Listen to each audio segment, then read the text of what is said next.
Good morning, everybody, and welcome to the Resilience Talk Network Kickstart. My name is Jay Walther. And I'm Brad Neufeld.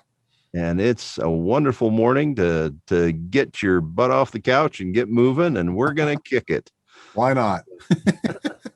We're going to have our positive quote in just a minute. Brad's going to bring us a resilience tip, and then a fun fact for today. And for those of you that were wondering, no, today is not tomato soup day. So we'll go from there. Today's quote. Today's quote's from Summer Sanders. To be a champion, I think you have to see the big picture. It's not about winning and losing. It's about everyday hard work, about thriving on a challenge. It's about embracing the pain that you'll experience at the end of the race and not being afraid. I think people think too hard and get afraid of a certain challenge. Yeah.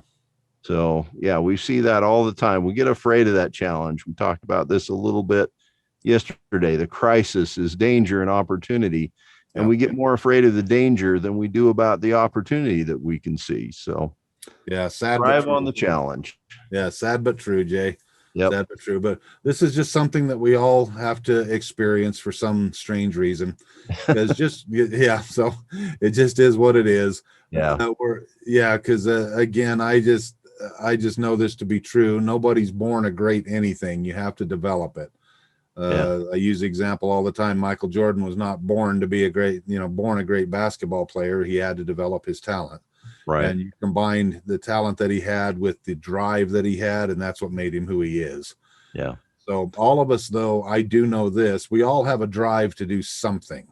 Do something in life, whether it's, again, for ourselves, for our family, for other people who are near and dear to us. We all have a drive to do something. And so today's tip is all about, we're going to piggyback on what we talked about yesterday with informational versus transformational learning. And the informational learning part, if you didn't hear this, please go back and listen to yesterday's show. It's quick and easy to listen to, so it'll inform you a little bit more about what I'm discussing today.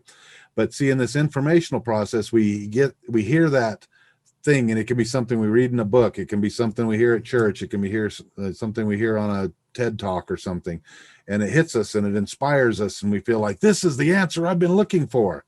Well, as I said yesterday, unless action is taken on that, nothing happens. And so what the first thing you need to do, my tip for you, is to stop for a minute and say, okay, this feeling that I'm having, is this something I really want to go after? And it's important that you ask yourself that, because if you get the feeling back that, yes, I want to do this. And let me throw this in there too. Sometimes when we just think with our heads, okay, that can confuse us because there's so much information up there.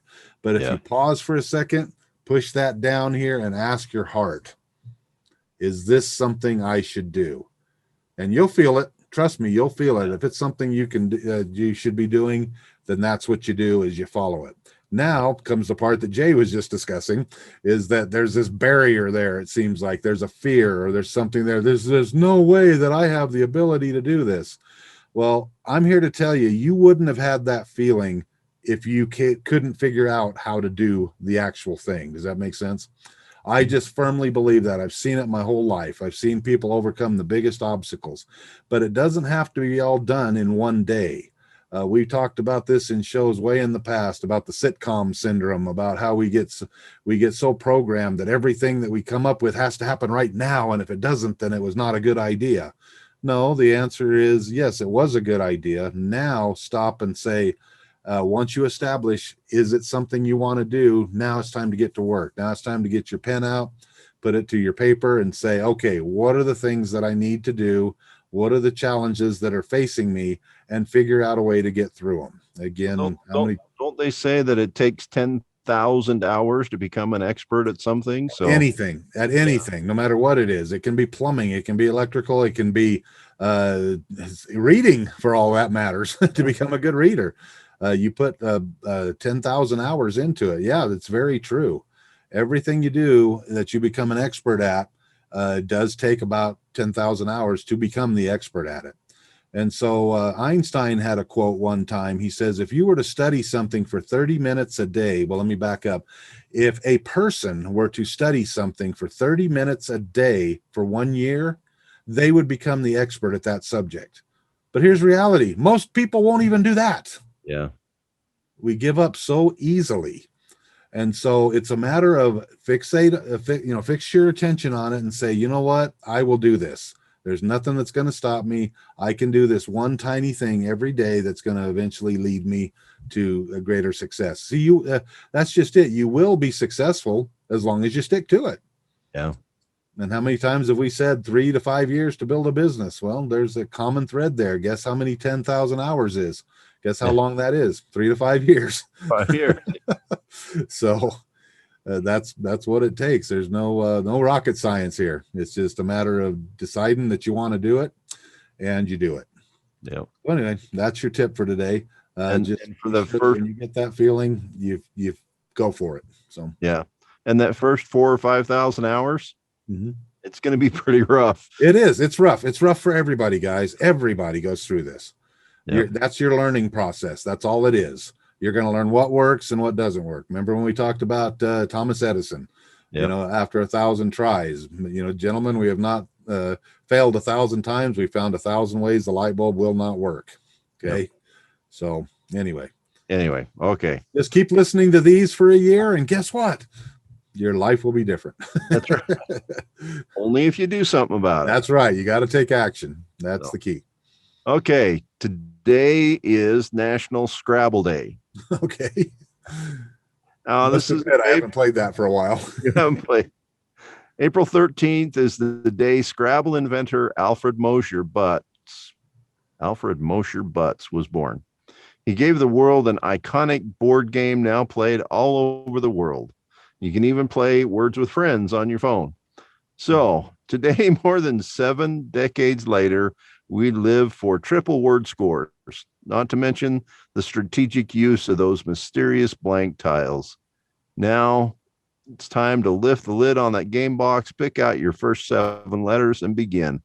Don't forget the Scrabble dictionary.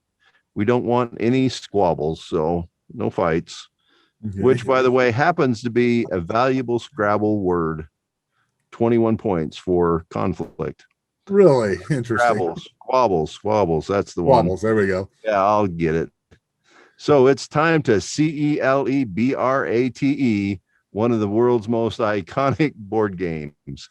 So go out and have a little fun with some Scrabble today. Absolutely.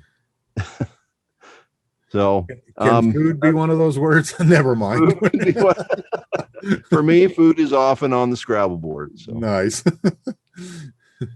Anyway, that's our morning Kickstart for today. We're glad you joined us. If you're on Facebook, make sure you give us a like. If you're watching us on YouTube, make sure you subscribe, hit that little bell so you can know when we put up new videos. We'd love to see you on our website. We have all of these archived at resiliencetalknetwork.com. That's resiliencetalknetwork.com. And we'd love to hear from you, get any comments, any thoughts. Let us know what you think. Let us know if you have any questions, thoughts, or need some help, something you want to learn. We'd love to hear from you. Absolutely. So we'll see you tomorrow. All right. See you later.